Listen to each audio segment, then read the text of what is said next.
পর্যায়ে আমাদের সম্মুখে গুরুত্বপূর্ণ কিছু কথা পেশ করবেন মুফতি জুনাইদ আল হাবিব শরীয়তপুরী। মুফতি জুনাইদ আল হাবিব শরীয়তপুরী, প্রতিষ্ঠাতা পরিচালক হাবিবুল কোরআন মডেল মাদ্রাসা, ঢাকা। হযরতকে সবিনয় নিবেদন করছি।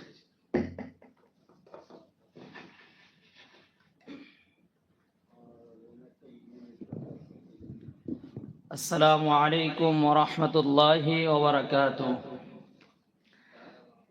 দুঃখের সাথে বলতে হয়, আমরা ওলামায়ে কেরাম সালামের জবাবটা একটু জোরে নিলে ভালো হয়। আমি আবার সালাম দিচ্ছি, আসসালামু আলাইকুম ওয়া রাহমাতুল্লাহি ওয়া বারাকাতুহু। নাহমাদুহু ওয়া নুসাল্লি আলা রাসূলিহিল কারীম, আম্মা বা'দ। ফাআউযু বিল্লাহি মিনাশ শাইতানির রাজীম। বিসমিল্লাহির রাহমানির রহিম। قل إن كنتم تحبون الله فاتبعوني يحببكم الله ويغفر لكم ذنوبكم والله غفور رحيم. وقال رسول الله صلى الله عليه وسلم لا يؤمن أحدكم حتى أكون أحب إليه من والده وولده أو كما قال عليه الصلاة والسلام.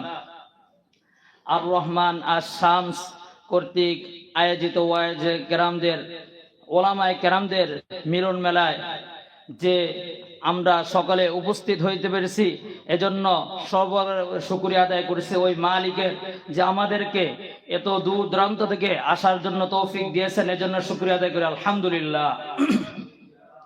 দুরুদ ও সালাম সাইয়্যিদুল মুরসালিন খাতামুন নবিয়্যিন রাসূল আকরাম সাল্লাল্লাহু আলাইহি ওয়াসাল্লামের উপর সর্বোপরি শুকর ও কৃতজ্ঞতা জ্ঞাপন করছি, যাদের অক্লান্ত পরিশ্রমের মাধ্যমে, তাদের নাম না বললেই নয়, যে মুফতি সাইফুল্লাহ শামস এবং মুফতি রাশেদুল ইসলাম সাহেবদের পরিশ্রমের মাধ্যমে আজকে আমরা এত সুন্দর ওলামায়ে কেরাম, যেখানে 40 জেলার মতো ওলামায়ে কেরামদেরকে একত্রিত করছেন, এজন্য তাদেরকেও কৃতজ্ঞতা জ্ঞাপন করছি। যে আল্লাহ রাব্বুল আলামিন পবিত্র কালামুল্লাহ শরীফের মধ্যে বলেন, কুল ইন কুনতুম তুহিব্বুনাল্লাহ ফাত্তাবিউনি ইউহিব্বুকুমুল্লাহ ওয়া ইয়াগফির লাকুম যুনুবাকুম ওয়াল্লাহু গফুরুর রহিম। হে নবী, আপনি বলে দিন, তোমরা যদি আল্লাহকে ভালোবাসতে চাও তাহলে তোমরা আমাকে অনুসরণ করো। আর রাসূল আকরাম সাল্লাল্লাহু আলাইহি ওয়াসাল্লাম বলেন, লা ইউমিনু আহাদুকুম হাত্তা কুনা হাব্বা ইলাইহি মিন ওয়ালিদিহি ওয়া ওয়ালাদিহি।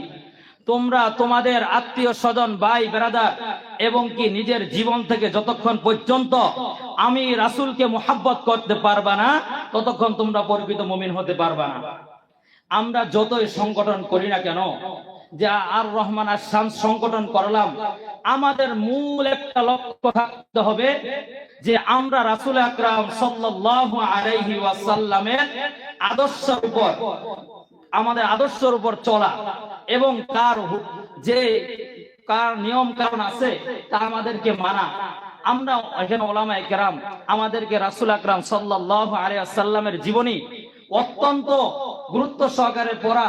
যখন একটা ওলামায়ে কেরাম, একজন লোক রাসূল আকরাম সাল্লাল্লাহু আলাইহি ওয়াসাল্লামের জীবনী পড়বে, তখন দেখা যাবে তার মাধ্যমে যিনি ওলামায়ে কেরাম হয়েছেন, যে রাসূল আকরাম সাল্লাল্লাহু আলাইহি ওয়াসাল্লাম বলেছেন, আল উলামা ওয়ারাসাতুল আম্বিয়া, আলেমরাই হয়েছে নবীগণের ওয়ারিস। এখানে বক্তব্য বলার এটাই বিষয় যে আমরা ওলামায়ে কেরাম, আমরা হইছি এক একটা সমাজের, এক একটা অঞ্চলের এক একজন নক্ষত্র। আপনি একজন ইমাম সাহেব, আপনাকে পুরো মহল্লার মানুষ অনুসরণ করে, আপনি একটা মাদ্রাসার প্রিন্সিপাল, আপনাকে সমাজের লোক সকলে ফলো করে, কিন্তু আমি জানি না। এজন্য আপনার আমার নামাজ এবং আপনার আমার কথার আচার ব্যবহার এবং যে আমরা এখানে আসছি, যদি রাসূল আকরাম সাল্লাল্লাহু আলাইহি ওয়াসাল্লামের আদর্শ অনুযায়ী চলতে পারি, তাহলে আমার বিশ্বাস এই আর রহমান আর শামস মজলিসুল ওয়াইজিন বাংলাদেশ 64টা জেলায় পৌঁছতে 1 বছর সময় লাগবে না। কিন্তু আপনার আমার নিয়ত থাকতে হবে, খালেস নিয়ত থাকতে হবে যে আমি ওয়াজ করলাম মিডিয়া প্রচার করার জন্য, আমি আলোচনা করলাম মানুষকে দেখানোর জন্য যে হ্যাঁ ঠিকই আল্লাহ তাআলা আপনাকে আমাকে দুনিয়ায় প্রচার করবে ঠিকই, কিন্তু আমার যে মনে খারাপ উদ্দেশ্য থাকার কারণে অকালে আমার পতন হয়ে যাবে।